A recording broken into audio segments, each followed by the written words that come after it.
This is the Mining Your Business podcast, a show all about process mining, data science, and advanced business analytics. Hey, Jakub, how you doing? I'm doing fantastic, Patrick. So, tell me, what do you know about process excellence? Well, at this point, Patrick, I hope that quite a bit. Well, we are lucky to have Henrik Olsson, Transformation Executive at Telia, on our show as he is currently on parental leave.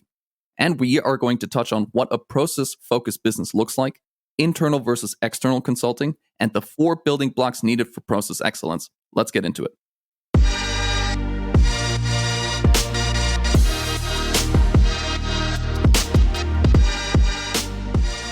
Hello again, and we are back with a new episode of Mining Your Business. And Patrick, I had a joke here, but I'm not sure if I already said it before or not. And it was regarding the lead time of the guests. Did I say it before? I think you might have said this already last episode. Because I've written it down. You know, sometimes I write these intros so that I know I don't lose my train of thoughts, and I try to kind of build up the expectation of the episode. And I had this joke about the lead time for guests, and today we actually have Henrik Olsson, the Global Head of Process Excellence at Telia. And before I give a word over to him, I just wanted to say again that the lead times with guests are sometimes getting longer. And we were joking here with Henrik before we started recording about the process jokes. And I think we've had some bottlenecks there before we got Henrik on the show. And Henrik, first of all, welcome to our show. And second of all, thank you for making these jokes with us. Thank you, guys. I mean, I think don't they say it's third time the charm, right? So, you know, at first you try, and then second time you try again, and third, you know, this is when we do the home run. So super excited to be here. It's great to talk to you guys. And you know, I really love the fantastic job that you're doing, you know, with the process mining community and just process excellence, you know, in general. So really excited to be here today, and hope, you know, we'll have a really interesting conversation. Well, thank you for that. We really appreciate it. And Henrik, I know that you are currently still on your, let's say, a daddy leave. And I was wondering, I wanted to ask, what's going through your head when you're like walking the stroller? Are you still thinking processes, and are you excited to get back into work and finally getting back into process mining world, let's say process world? Well, I mean, I think it's one of those things. You know, you're a bit torn, right? So one thing, you've now come into the routines with. So in my case, I have a 15-month-old daughter. So you got into the daily routines, which is, of course, you know, very similar to what you want to have in a process or a factory or any kind of standardized work. And also it's beautiful weather now. We have 25 degrees and sunshine. I think, you know, Jakub, the first time you and I talked, it was cold. I think it was a little bit sunny, but we've had a really harsh winter up here in the Nordics. So, you know, it's a little bit both ways, right? We'll see where it gets to. But you know, of course, when you're out there walking and she falls asleep, that's, you know, sometimes when you'll make a call, you know, you'll talk to somebody or some friend, or you listen to a podcast and you try to enrich yourself with, you know, now everything that's happening with AI and how that's getting it more and more integrated into, you know, the world of hours and the processes, right? So you know, it's not difficult to spend the time, so to say, but most of the time goes to, you know, the daily routines, making breakfast, diaper, you know, getting out, you know, making lunch, and so on, right? So it's a bit, it's very similar. It's very reminiscent of a process in that way, with some ad hoc elements spiced into it, of course. What are the biggest inefficiencies in the daddy processes? The biggest inefficiencies in the daddy process is not being able to forecast kind of the unexpected, right? So you know, sometimes the diaper schedule gets a little bit out of hand depending on you know, the amount of food you load into the baby. Again, I can't imagine that. I can't believe I'm saying this, but you know, there are some ad hoc elements in there, and again, like with everything else. It's just like a SLA, like the contract that you sign with your baby. You have to allow for some, you know, variation in the times, right? So if you think that you're going to make it into town to go for lunch for an hour, you better be planning for 90 minutes, and you know that, you know, and if you're in a rush, you know, something is going to happen. So. Well, I bet that you already have a master black belt in a diaper change. But you know, speaking some Lean Six Sigma language.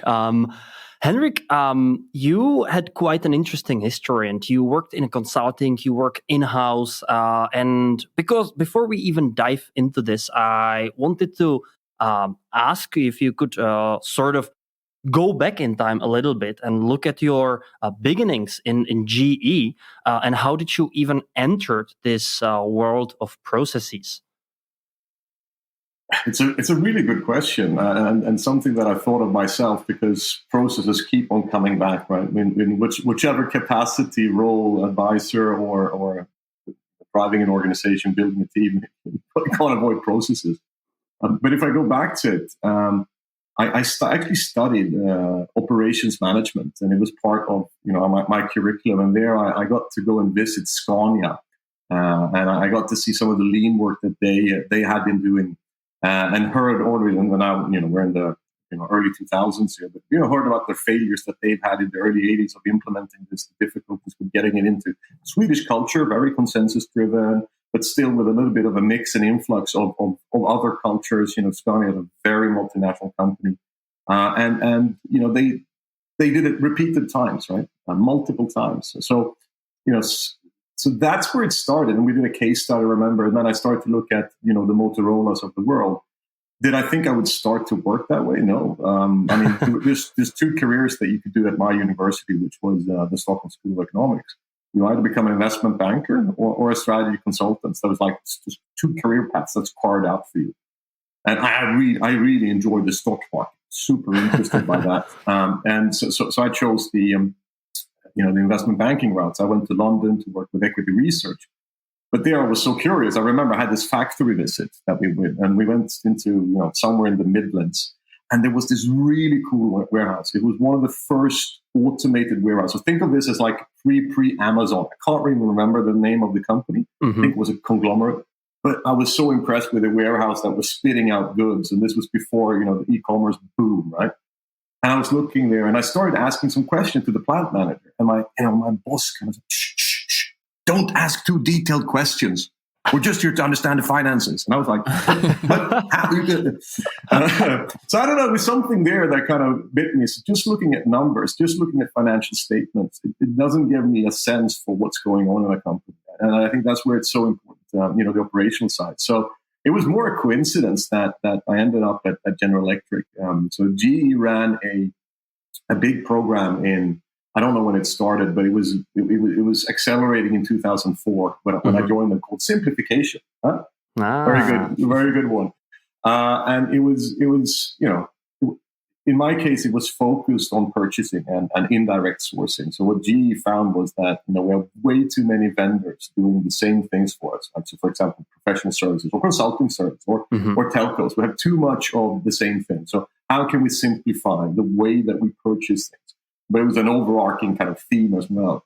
So when I moved into that, GE even then had a very kind of well-developed academies. You could study on your own. The mentoring was fantastic. We talked about steep learning curves for young people. But I mean, wow, I didn't even know how to work there. I was terrified my first couple of weeks. But, GE is so process-driven. Everyone has a role. You get a role description. It's kind of really, it sits like ingrained in the skeleton of the business, how you do things, right? So all the managers are trained in this way. So when you start to kind of grow up in that, where kind of, everything doesn't work perfect, but there's such strong structures, it kind of bites you. And then I don't even think we talked about processes back then. We didn't talk about operating models. We just talked about things working. I probably mentioned processes. But what I do remember is that, the more time I spent with GE was the sense of, structure. And what always impressed me was that, you could take a manager from one business that did aircraft engines and did pricing there, and you could bring that to Sweden to do pricing of mortgages or something like that. And it worked fairly well because the processes were fairly similar, at least at a higher level. And then it was all about learning, the other bits, right? So that's really where it started. So it actually started in purchasing and doing some supplier consolidation. And actually, one of the first things I got to do was to build workflow with then a European contracts database. So very early on, how do we digitize purchasing contracts so that we can get simple reminders that this contract is about to expire. This is the size of the contract. And also kind of a single source of truth. So what we would have is, every country would go and negotiate, a Manpower, an Echo, etc. So very sourcing focused. And that's where it started. Moved back to Sweden. And there I had the opportunity to do a green belt training. And then, it just kind of accelerated from there. So from green belt, I moved more into a business development role where I got to work more with our call centers. I also got to introduce Net Promoter Score as a kind of a metric for us to, measure and follow up the business. It was something that we rolled out globally. So we then also, got to implement that. So I saw how some big initiative cascaded down to local markets, to local functions, but also how it then, how we as a business really benefited from the structure. So that's where we that's where it all started. And I was surprised when I got out that, wow, things are not working as well as at G. But of course, even at G, there were some black spots, So one of the things that you mentioned is that you got a green belt. And for those of us dummies that don't know what that is, do you mind sharing a light on what that means? Sure. So just like any cool training, you need to have something to do with Japan or the old senseis, kaizen, Japanese cool sounding words. No, but so G had chosen it was a belt kind of path. So every employee would be, I think it was like a white belt. It was like a 30-minute introductory training to what is lean, why do you need to focus on this, right? And then you had a little bit longer training for certain leaders and people that weren't maybe super exposed to making decisions. That was like a yellow belt training, right? So it's like different levels of complexity. And then the green belt training, essentially it was a 6-month training program where you got trained for about a week, and then you were coached for about 6 months to run an improvement project in the business. And for me, what I did, I picked my contracts database experience, and I improved the quality of our contracts in our Swedish business. That was my program that kept on running. So it was often something very close to your business, and also it was sponsored by somebody more senior. In my case, it was our CFO. And then the next stage was black belt, and then you went into becoming a master black belt. There was different levels of training, essentially going deeper into statistical models. It felt like back then. I mean, these days a lot of the tools does that, but God knows how many hours I've spent in Excel and Minitab and God knows what to just do statistical analysis. So it's essentially, but it's different levels of experience where master black belt, and then. There shouldn't really be any more levels beyond that. I think there was quality gurus, something like that we had, and that was prevalent throughout, through G, and I think it's also been a standard that's been adapted by a lot of other companies that have rolled out these programs. Let me just say that we've all started in Excel. I still have, I'm still waking up in the middle of the night just thinking about the macros I was writing back during my days in Siemens. I don't like remembering those. However, I have a question also going back into the GE times. And you said that this company was in general very mature when it comes to process frameworks and organizing around going with this initiative of having lean processing in the first place. And everybody was sort of introduced to the topic, and people were also pointed to the direction of thinking about how efficiently their processes should be. You've also worked in consulting. You work for a different company now. Would you say that this is a trend, or this is something that's usual and normal for the companies? Or would you say that GE back in the days, and maybe even in today's world, is kind of an exception? I mean, I don't know. I mean, we can all see what's happened with G since then, right? So work. I mean, I think like everything, you have to revitalize yourself. You have to change. And I think there's maybe there were elements of things that although G had this basis for a process person, a transformation person like myself, it was like a dream because it was just such structure.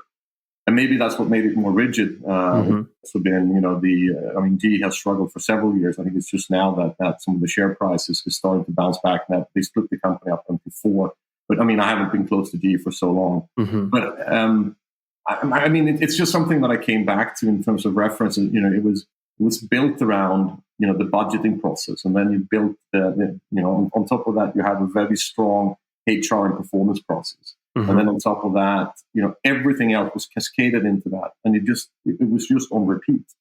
and everyone was just used to working in that way. And so one of my first projects I did for a manufacturer of automotives, and I will not disclose which company it was, but I was just so surprised because we came in to help them do forecasting and budgeting. Mm-hmm. And we were there in April, and they hadn't finished the budget, landing the budget for that year. That would have never happened at GE. It was not tolerated, right? Because, we wanted to start to measure. And I think also that was something that GE was very good at, was both steering very hard on financial metrics, but those financial metrics were tied with an understanding of, what part of the operation is actually driving that. So even there, they were not looking at the lagging KPIs. They was, steering also towards the leading ones, because otherwise it's really hard to change direction. So it's something I was surprised by, at least, the first couple of years in consulting, because there I was largely doing, transformations for private equity companies that had bought, not very well functioning companies. So there, lo and behold, if I would have found a GE there, maybe that would have been a very expensive company. But, we found very little processes, very little communication between management teams. So at least back then, and we're talking now like closer to 2008, 2009, when I went into consulting, there was some trial and errors. Everybody was kind of doing something around change management. Someone tried lead, too expensive. Maybe not have the right people. They didn't succeed at first, so then they stopped. And this is why I think it's just so important to remember the Scania case, because I think they stumbled a couple of times. This takes a lot of time, right? And a lot of the world-class organizations, the reason why they're there, Siemens was mentioned here earlier, the reason why they're there is just they've been keep nagging at it for like 60, 70, 80 years. And, you just get a different type of structure. So now I have to ask, so as your, or at least went into the investment banking route from university, right? Now, what are some of the transferable skills that you think are applicable from investment banker to going on process improvement and transformation improvements? So the funny part, it sounds like I'm writing my biography or autobiography, but when you start to reflect on it, there's things that things goes in circles, right?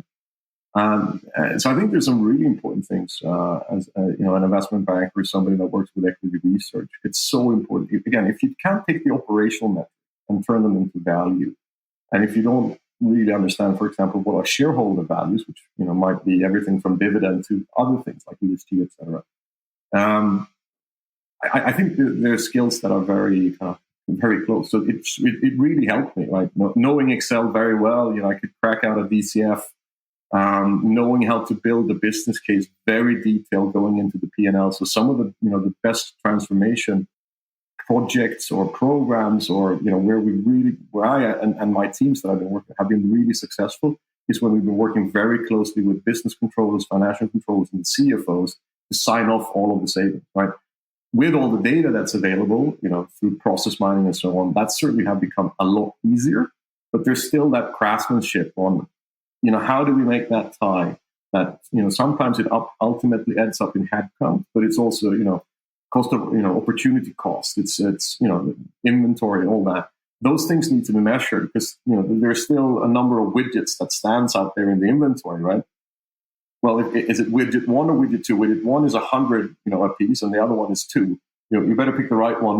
Which are you going to optimize for? So I think having that understanding is a key strength for any kind of transformation individual or anyone that works with it. So I didn't think it would help me that much. So if we fast forward a bit into my career, when I was living in the US for close to 5 years, I worked a lot with something that was called Client Value Labs, and this is with Accenture. And what we typically did was look at large transformation, how Accenture could help.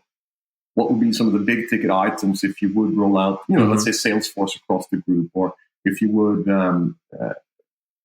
we would look at pieces of headcount, a little bit depending on what the client could share with us in terms of data and the insights that we had. But we could look at, opportunity costs to getting, more automation into play, etc. So it certainly helped me there, because what we ultimately did was that we tried all of these initiatives that we could help them identify, pretty much like a strategic roadmap, right? Back into, this is what we believe, is the return on investment on these, and this is how it's going to impact, your shareholder value. So I spent so it's like, well, this is some of the stuff I did back in London in the days. So it was definitely useful, but you needed some retraining because a lot of things had happened once I got there. Now, Henrik, when we first talked, you said that, and you said it also in the podcast now, that you've been part of a lot of these transformation journeys and a lot of digitalization projects and so on.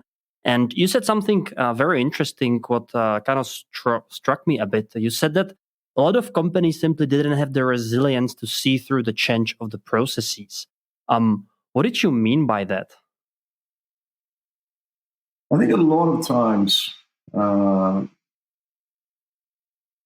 management expects, a lot.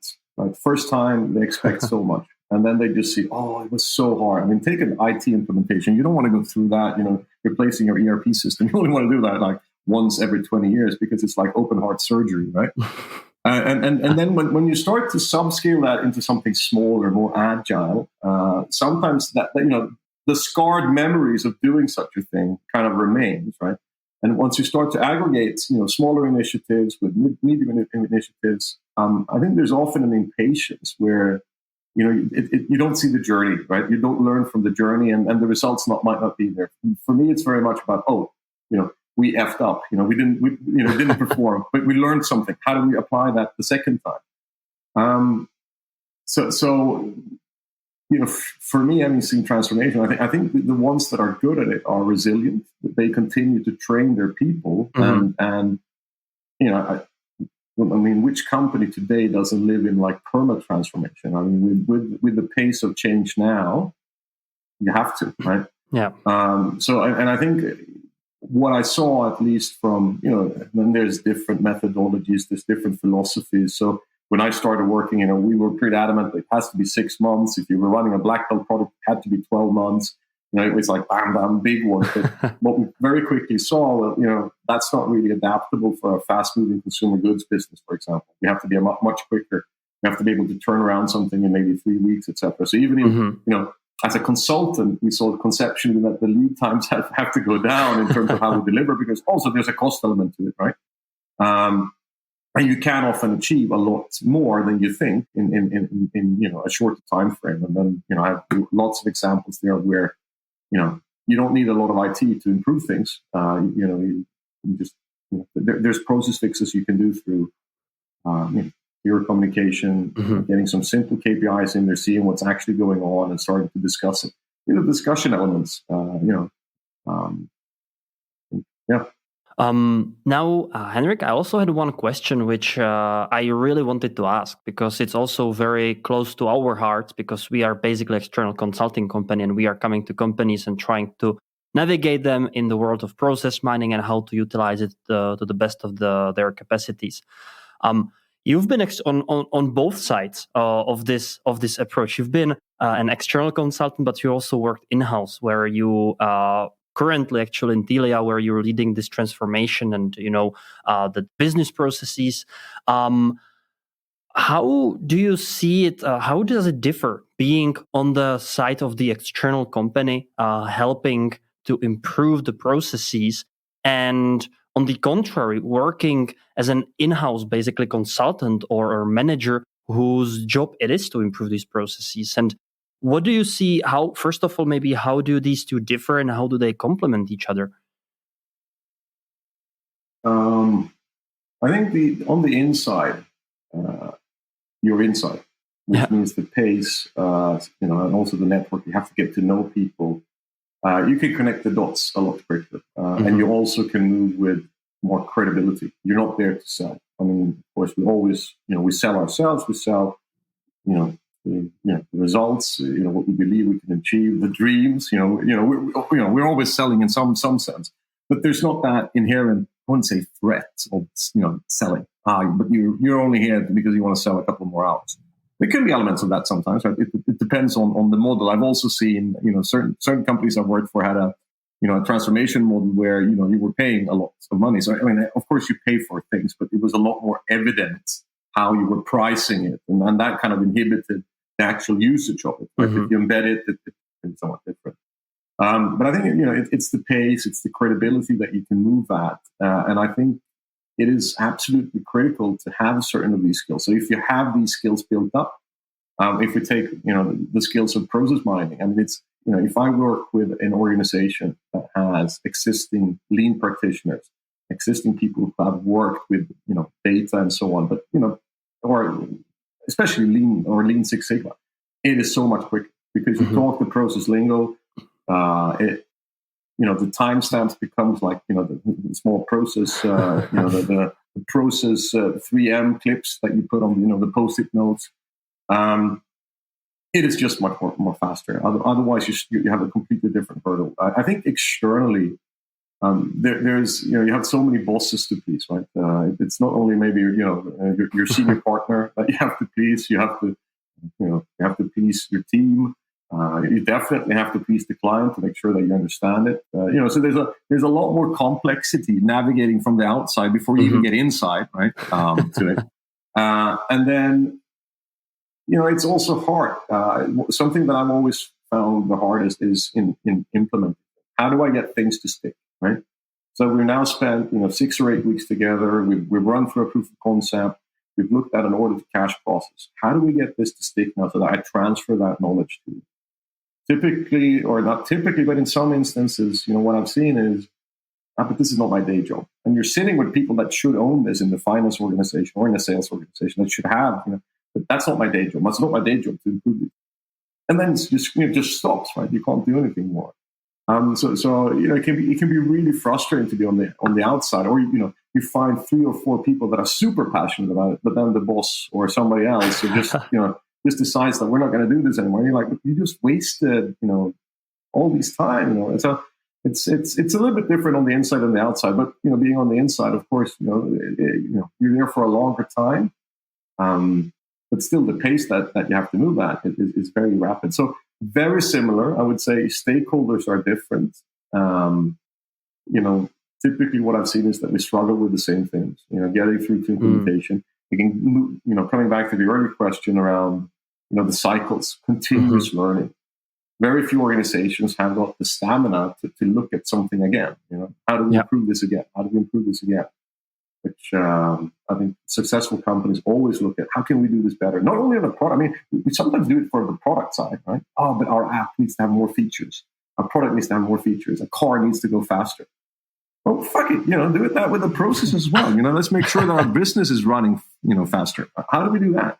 Yeah, it's clearly a competitive advantage. So I kind of want to that like product mindset of we should bring more of that maybe into. Don't make the processes more complex, but make them what the customer is willing to pay for. Now, when you're looking at the difference between in-house and external consulting, do you find that the sense of detachment, and by detachment I mean if you're an external consultant, you can just leave at any point, and that company will just continue to exist without you, or not, So, but in-house, you're very much ingrained, right? Your future of a bad process is also inherently then tied to you, because if all these processes don't improve through your help, at the end of the day, it's also you that's going to be suffering because you're inherently tied to the efficiency of the whole business, right? So, does that detachment play a factor in how you make decisions in this type of consulting work? I don't know. I think I've got, I at least what I've prided myself with is, to work as close to the client as possible. But sometimes you just don't have enough time.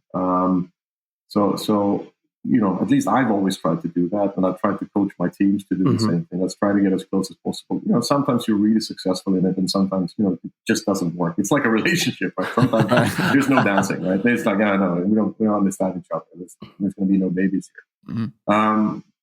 So it's hard to say. I don't think there's a secret sauce. Some of the techniques that at least I've used over the years to gain the trust of senior leaders. In different cultures, together with my team.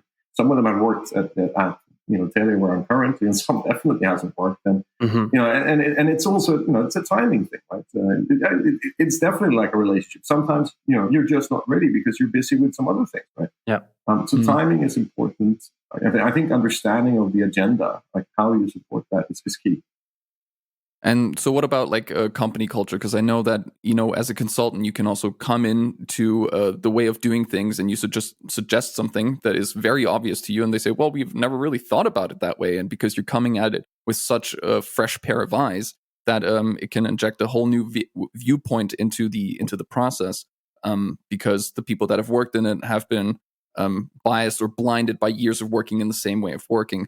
Do you fear that could happen to you as an in-house consultant, right? That you, from the company itself, you no, never. I mean, no. I would never become, blinded by it. But what would I be fooled by externals? No, no. But of course. I mean, our minds are full of bias, right? And I think it's really important with the power of perspectives. I think that's why consultants are the modern day shamans, right? They come, they're the storytellers, and they do bring a lot of experience and different perspectives. I mean, having when they work with different clients, they do they can bring that.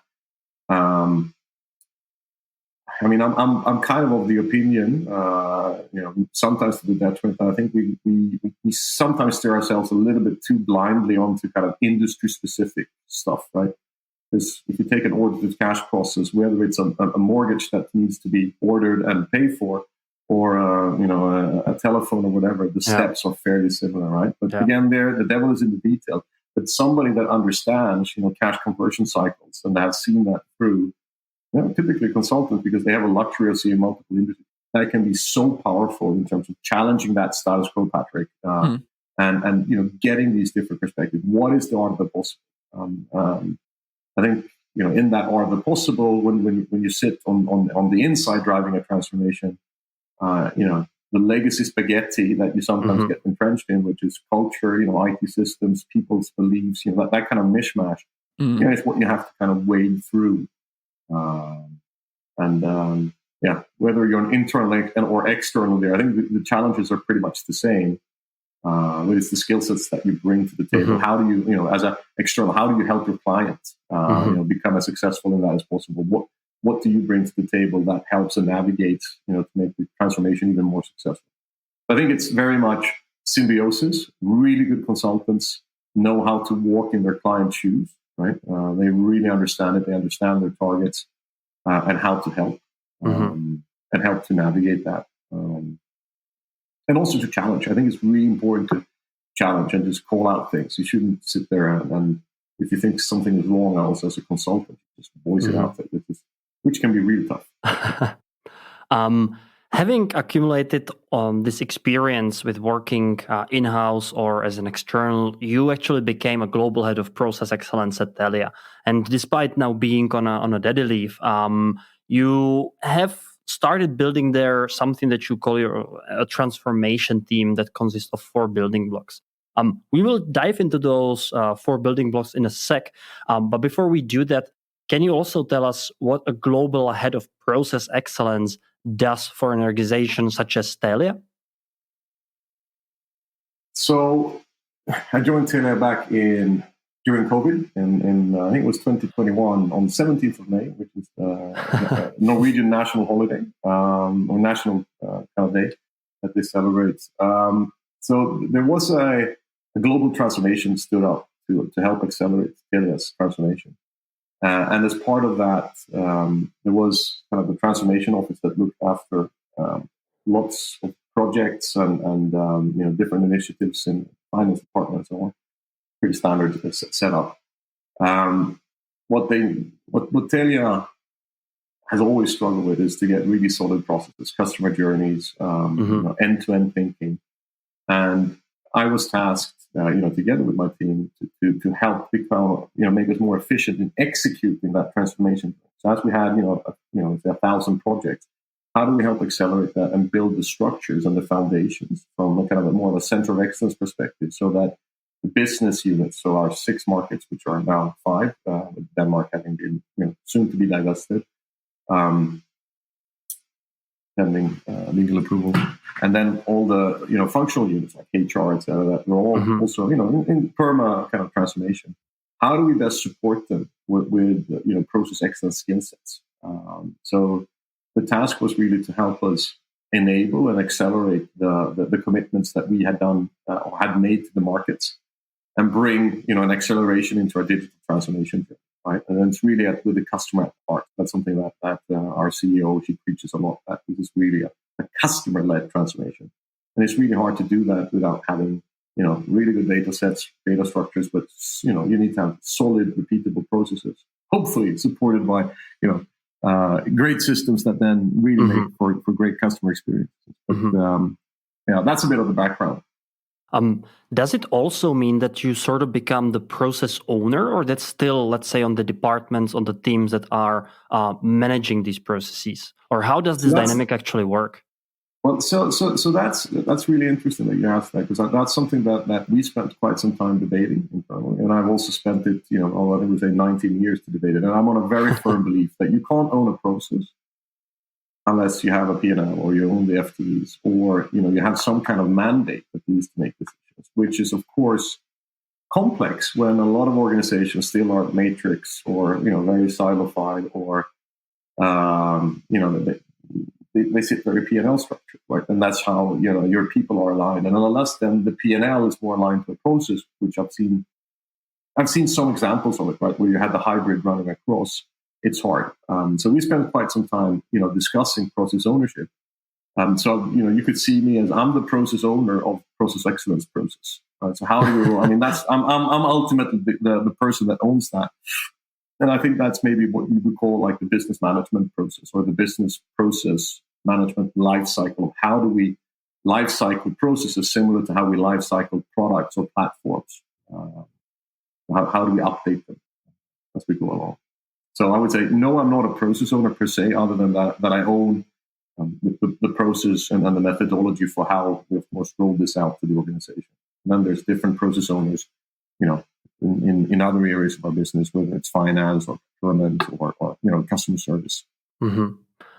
So entering Telia, you started building something that you call a transformation team that consists of 4 major building blocks. Let's take a look at the first one, which is BPM Architecture and Design. Tell us more about that, please. Well, so like any house, right, you need to have some kind of foundation. And then in an operating model or any enterprise, you typically have different layers of architecture. So, you have the business architecture, enterprise architecture, IT architecture, data architecture. There's so many architectures. It's just like a house, right?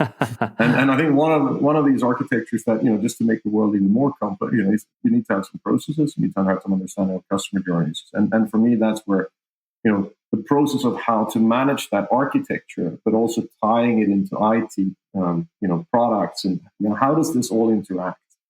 So I sometimes, I use the symbol of the subway system. Right? When you're in the subway, it's very dark, and all of a sudden you're at the subway station. Which one are you at? Right? That for me is typically a process. Something happens there. If you have the subway system, you start to see the map, you start to see the complexity of the company. So, am I now in the procure to pay process? Am I now in the order to cash process? Or which one am I in? Which subway line am I currently running at? Right?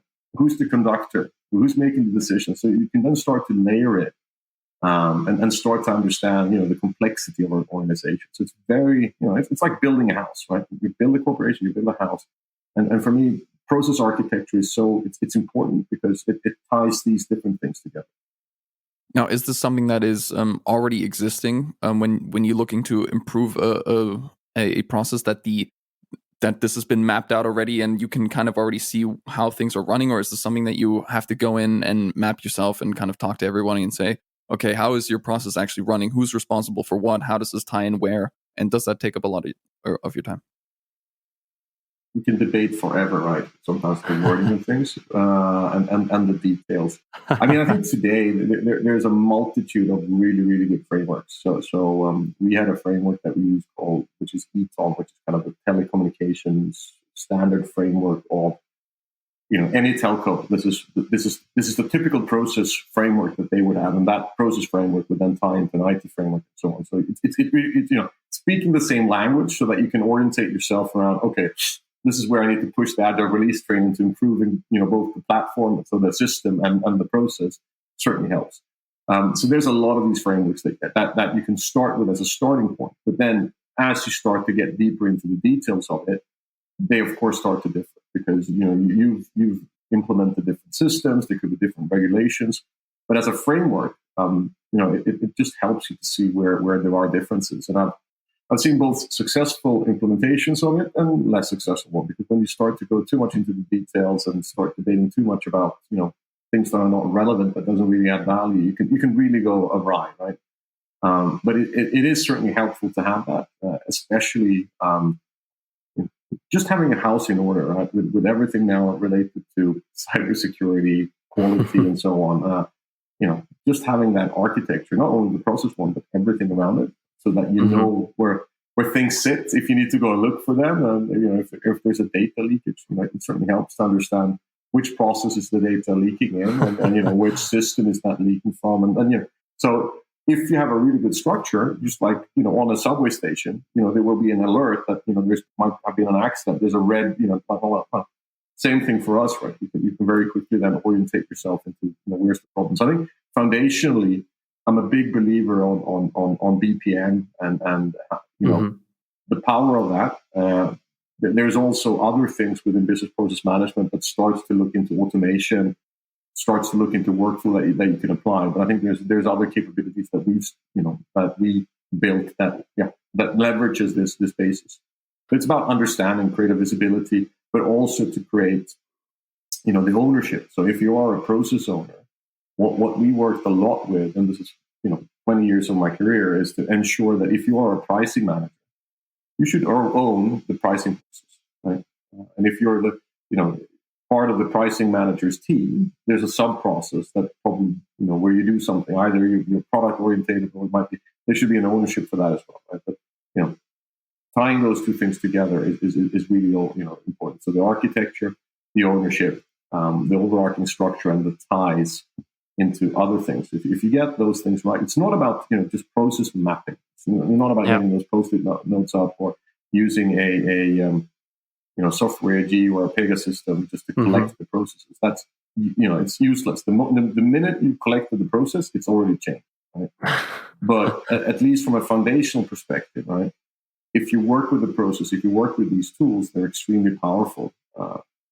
If you work with them, continuously. So it almost sounds that you're also trying to create not only ownership, but almost accountability, that if something goes wrong, it's basically you, and that it's you who's accountable for this piece of process. It's really hard to own something if you're not accountable for it, right? And vice versa, right? So it's really hard to be accountable if you don't own it. And that's why,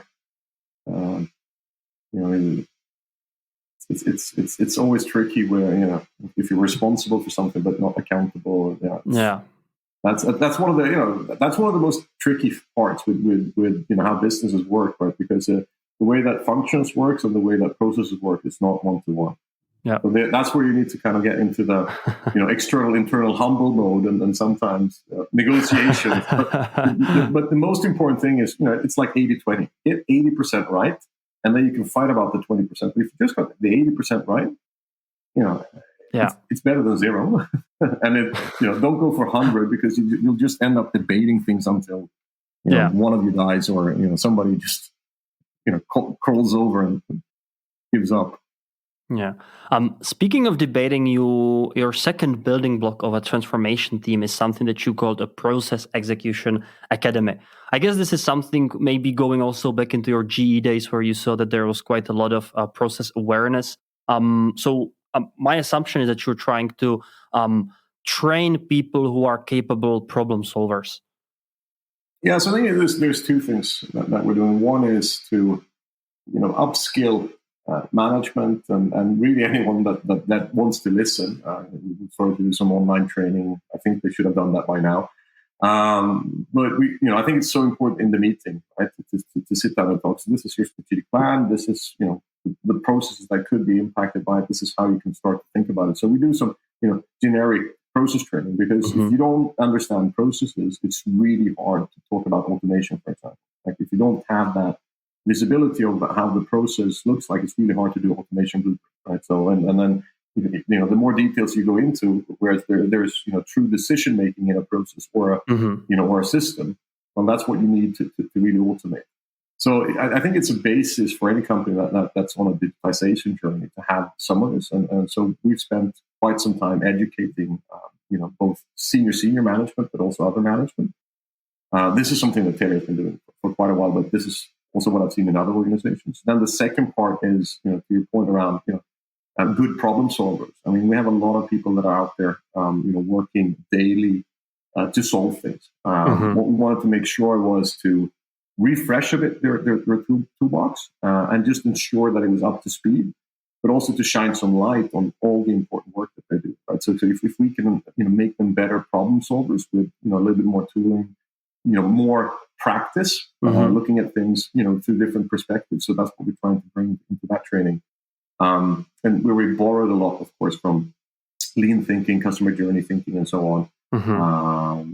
But it's really about making people take a problem.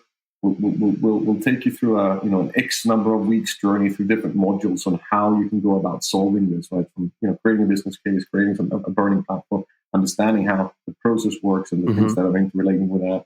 What's the worth for solving that? What are the solutions? And all of this, very much, in collaboration with their teams, right? So something that I don't know if you know about the IKEA storage box example. So it's a Harvard business case. I can't remember when it was done, but they did a study with two different groups where they asked, could you price this set of a IKEA storage box, right? And the first group that then got to build this, right? I mean, we all know what it's like to build an IKEA thing, right? It can be really hard, right? Things are missing, but the group got together. You got to build it as a group. You built the solution, right? So they got to do it themselves. The second group that got this they just got to look at the furniture box, right? And what they had to do was to come up with a price. Which group do you think priced the shelf or the IKEA box the highest? You go first, Patrick. The second group. The second group, okay. I would say the pricing would be more for the group that actually touched it, because then they realized how does it look like, how is it shaped, how much work could have been to even create a manual for that. So I would guess the first group. So that was the result, right? So what they saw was when the group participated, right, and they were there building it themselves, which is a fundamental principle of lean is to come together and go see and work on it together.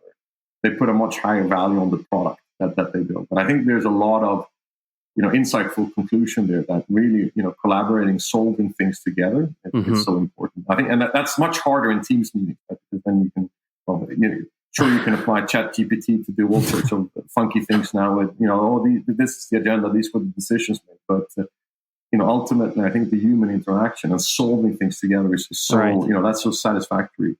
It's a bit of a shout out to my friend Tim Hills, who I know that you had on a while ago. He's probably heard about this example, several times. But I think just that building that process together is so important. So being part of the solution or the problem. So for us, it's really important that we upskill our people, and then this is kind of just the foundation, and then you add more skills as you go. And I think that's leading us to the third building block, probably, right? Yeah, which is the intelligent automation. Yeah, but let's go. Let's start with process mining, because I think that kind of goes before. And that's the fourth building block, by the way. Spoiler for anybody. Yeah, spoiler. Let me shuffle them around, because I think what I always search for in my 20 plus years now, working with processes and going all the way from Excel and Minitab, was to have something powerful, visual, that easily pulls out the data. So I lived in a world where we're doing these massive brown papers on the walls with thousands of post-it notes, and you would go through. You would have a walkthrough with management, and you would talk through it. And you would capture the lead times. It was just a massive exercise to do these things. It would take 2-3 weeks. I'm not saying that it takes less time to do it in when you do it in process mining, but it just took so much time, right? And so once you start to move up the ladder of having, the architecture in place, you start to have a few people that are these practitioners, and just back to the investment of doing a process improvement. Sometimes, just doing a process improvement project, or like any kind of consulting project, it comes with a 300 K euro tag. It just costs too much. But if you've done it once, and if you kind of standardize and you package it, which I think process mining to some extent does, because it goes in, it pulls out the data from source systems, it can couple several source systems together, and all of a sudden, wow, you have a flow. Yeah. And you can start, very similar to my subway example, you can start to pull down on the details, you can look at it, and you can do all these kind of cool analysis. And I was sweating with my calculator and the minute stats and all that, trying to draw and show in PowerPoint. All of a sudden you have it there at the fingertips. So for me, the process mining really turns some of the practice and theory that we're building in the two earlier blocks into action. It makes it even more real. You can see the results. You can measure it continuously. Plus, it allows you for some really powerful root cause analysis that you wouldn't otherwise have. So for me, it was a necessity. So when we got the opportunity to partner with one of the more powerful vendors and out there, and I think we mentioned Celonis, I think it was a press release. We really jumped at it. We were super excited about this technology and what they brought to the table. We're also excited about what some of the others are doing, because we have several other partners that we work with, and this is an area. Automating your processes, making them more intelligent it's really hot, right? Yeah. So for us, having that capability, was really key. So it's something that we're also scaling. We're looking into the core process areas with it, but it's also a new way of looking at things, which requires both kind of an IT lens coupled with a data scientist, engineering lens, and then you need the process lens. So it's combining those three worlds into something new, which I find really, really cool. So having that, the capability to deploy this onto some of our big, complex, hairy processes, to take out some of the bias discussion. Does our order to activation process take 70 days, or is it 5? Right? So just to take that out, that discussion out of the equation and be able to show it, be able to show the deviation, the conformance checking and all. I just think it's just so powerful and elegant. So super excited that we have those capabilities and that we're scaling them to be able to solve for some of the more complex and maybe repeatable transformation work that we want to do. And now the final part of this building block. Yeah, so intelligent automation. So in that block, well, what we saw was it's very easy when you start to develop processes that either you go from an IT lens, right, and then you assume that IT does 100%. Very few IT platforms does 100% of your processes, right? It will pick out certain parts of it and do 100%, and then the rest you're either stuck with manually, or you have to develop low-code solutions or RPA or intelligent process automation. But very seldom you can get something that's 100%. I don't think that we're in that world yet. So for us, it was important to kind of understand if we again go into our subway station with the landscape that we're in, how automated are we, right? How much automation is our systems actually providing us with? So can we also do that as a query on them, like a challenge? Should we be doing more with our core systems, right? Why are we not doing these things? Why are we not activating these modules to go up on that ladder, so that we ensure that we're consuming, the platforms that we're investing a lot of money in the right way. And then where we make decisions not to do that, well, what are the technologies that we then apply? So we built in the past, Telia has been very successful building lots of, RPA bots out there. But those things also age, right? We're also now looking at more like multitasking, type of bots. And when you start to move up to the complexity of certain virtual agents, where you start to see some of the ChatGPT type elements, you need to make sure that, the house is in order, your data sets are in order. What should be our strategy? What should be the use cases that we go after, that, we can deploy safely, for our customers, but also that, are good for our company from a cost perspective, and also from a staff and all the qualities there.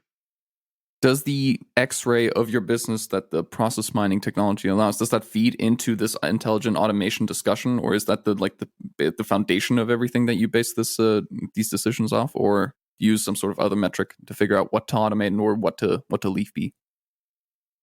I think they're all lenses, right? So we can go and do a standard kind of Kaizen type of problem solving where we don't need process mining, where we can just see, okay, well, here's a lot of stuff happening. Mm-hmm. That could become a lot more powerful if we also have process mining running in the background on it. Because there we could see, for example, the number of decisions or the number of times the task gets completed. So you'll see that from the process mining, you'll see, this timestamp here gets ticked 4 million times. Why? Mm-hmm. You use that to start to ask the why. Okay, well, should we then? Is this something that we should have a bot doing instead, or should we have a fallback with an action flow or something like that? Could we do that smarter? So they're very much, I think, feeding each other and complementing each other as building blocks, right? I would say. After you build up this team, and now you are going somewhere, which is actually going to be my next question. But this one is about. Is there something already that you could say that you're proud of, that you achieved having assembled this team and applied these ways of working? I mean, I'm super proud of the team that we built. And I think what the transformation has achieved so far, without going into any of the details, there are fantastic things happening at Telia today that weren't in place 2 or 3 years ago. I think there's conversations happening that would have never happened if we wouldn't have had some of these new perspectives, and that's happening daily, right? I think there's a movement now that is definitely different, from 2 years ago. I mean, transformation is tiresome, right? It's really tiring to be in a constant flux, right? But I think it's just something that you have to kind of, this is just this is the new now, right? Just accept that 80% is going to change, and 20% is going to stay the same. No, but I'm incredibly proud of my team. I mean, for me, telco was somewhat of a new industry, so I've had the opportunity to learn a lot about some of the specifics around our core processes, how it all kind of ties together. It's been incredibly useful to sit longer. I mean, I've done really long projects before. I mean, now I'm in the midst of a transformation that's been going on for 2+ years. Just to be able to have that perspective of the different stages of it is an extreme kind of luxury to be able to look back at, to see all the challenges and to learn from it. Right? It's a big learning experience. I'm also really proud, that we've brought in some really, really new perspectives. And if you look at the automation agenda, the intelligent automation agenda, and this is really, big kudos to the team I have on the ground now that have been batting at this, while I've been away and while I continue to be away. But they've really continued to say, look, we have to be the power of automation. It starts, if you have bad processes, if you have bad data, you're going to end up with really poor automation. It's probably going to go the other way. And if you want to be customer obsessed, and if you want to be so customer focused that we want to be, it starts with having efficient processes. So we it's about fixing those, having the accountability, and doing that repeatedly, right? I think we're starting to see some of that resilience, in there, and I hope that we'll continue to see that at Telia. I mean, I sometimes make the joke that when I was interviewing, they asked me, how many years do you think it will take before Telia is process excellence? And I said 50. And they say, we don't have 50 years. This is the wrong, Henrik, this is the wrong answer. It's like, and then I said, but what do you want to measure? Like process excellence in the way that at least I grew up at General Electric, or the way you would see at Toyota, or the way you would see at Scania or Siemens. Right. If you haven't worked with it, seriously and continuously for, 10, 20, 30 years, and you've let go of it, it's going to take that long. So, but I certainly hope it's going to take less. And I think what we're seeing now with the acceleration of technologies and, how process mining is enabling some of that change, becoming more, more platforms, as a process nerd and a transformation nerd, there's just so much potential and power in these platforms that can be unlocked and democratized if we have the right people around it. So it's never really been a more interesting time than working with transformation and process. I think it's that for me has been really cool to be able to bring those things together, and also to meet the amount of people I've done. Even though I've been very focused on things internally, that I've still been able to meet people externally that are so passionate about this, and everyone is struggling with this. I've been at a few events, and how are you doing? We're all struggling with this. And my final question is about the future, and I don't want you to look 50 years ahead. That's still a bit far away for each and every one of us. But a few years ahead, or even a few months, is there something that you are getting excited about? Maybe it could be a rising new technology. You mentioned AI, but it could be also anything else that you're really, really looking forward to tackling. I mean, I think it's hard to avoid the challenges that comes with ChatGPT and these really powerful large language models. And how they can get embedded into virtual agents that can execute a lot more complexity into our processes. I think that's going to be a big kind of panacea and something for us to think about as transformation professionals. I'm super excited about that. There's also a part of me that's really terrified, because if that goes wrong, if you don't have the right data models and these things start to hallucinate or go awry, things can go really wrong. And if you start to see a real positive trend on the MPS, you don't want to have a virtual agent that goes out and behaves very badly. It could be credit scoring, it could be whatever, right? So I'm super excited about that, but with the guardrails that probably wouldn't it will not make it as efficient maybe as possible. It would make it more maybe human. So I'm super excited about that, but at the same time a little bit scared because at least everything that I read about, the GPTs of the world and these models, everyone is saying, even, the big researchers that knows a lot more about this than I said, that this is, 5, 10, maybe 20 years out. And maybe we're now, 5 years away from something that is, almost as intelligent as a human, right? So it's going very quickly. Then, if you are to harness that, there's still a lot of legacy that needs to be, worked on. But I think, it is so interesting. It's so cool if we can harness that power to and unlock it through processing power.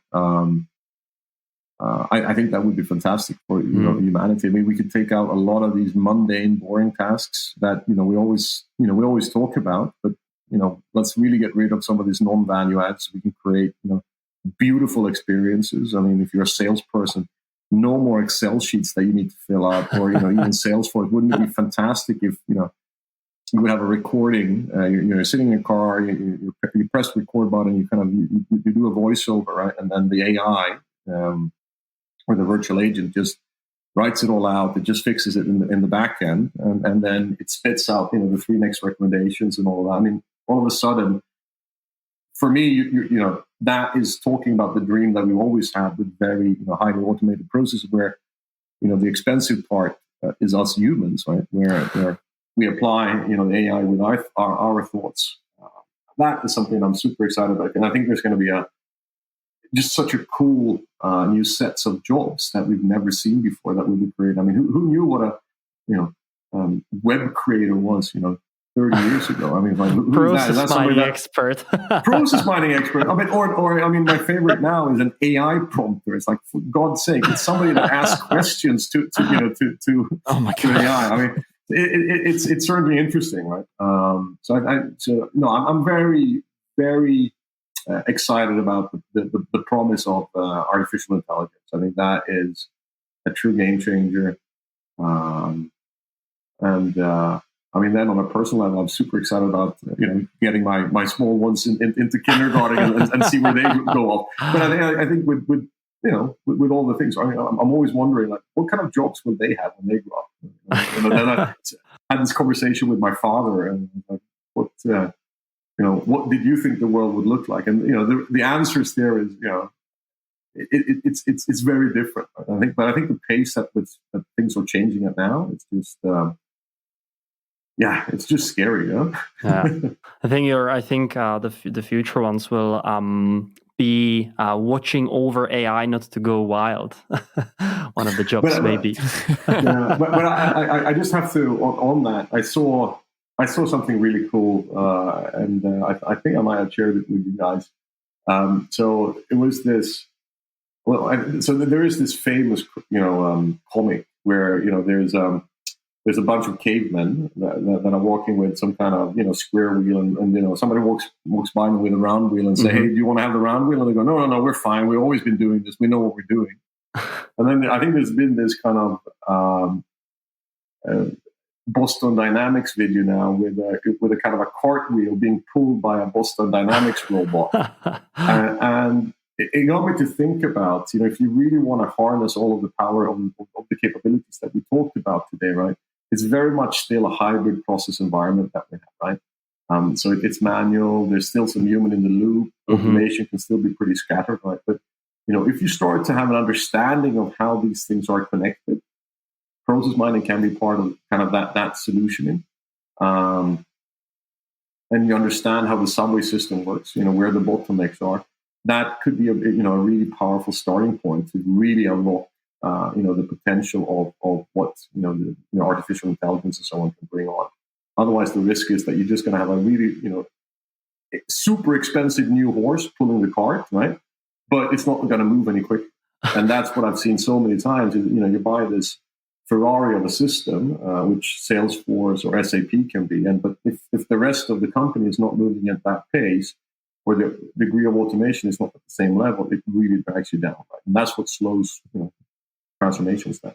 You're only as strong as your weakest link, right? Or your slowest robot.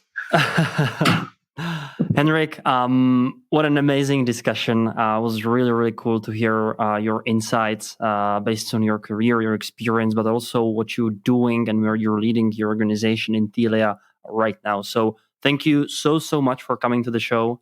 It was a pleasure talking to you.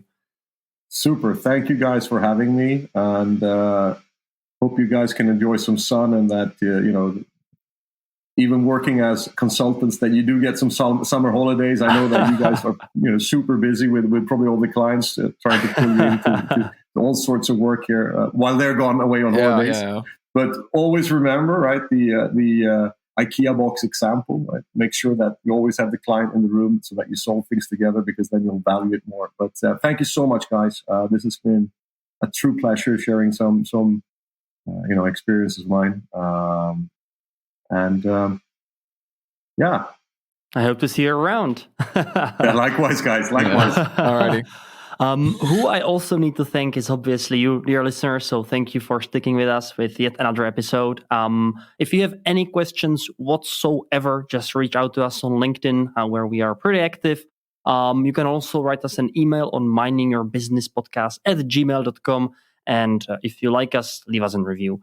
Thank you very, very much, and talk to you in 2 weeks of time. So bye-bye.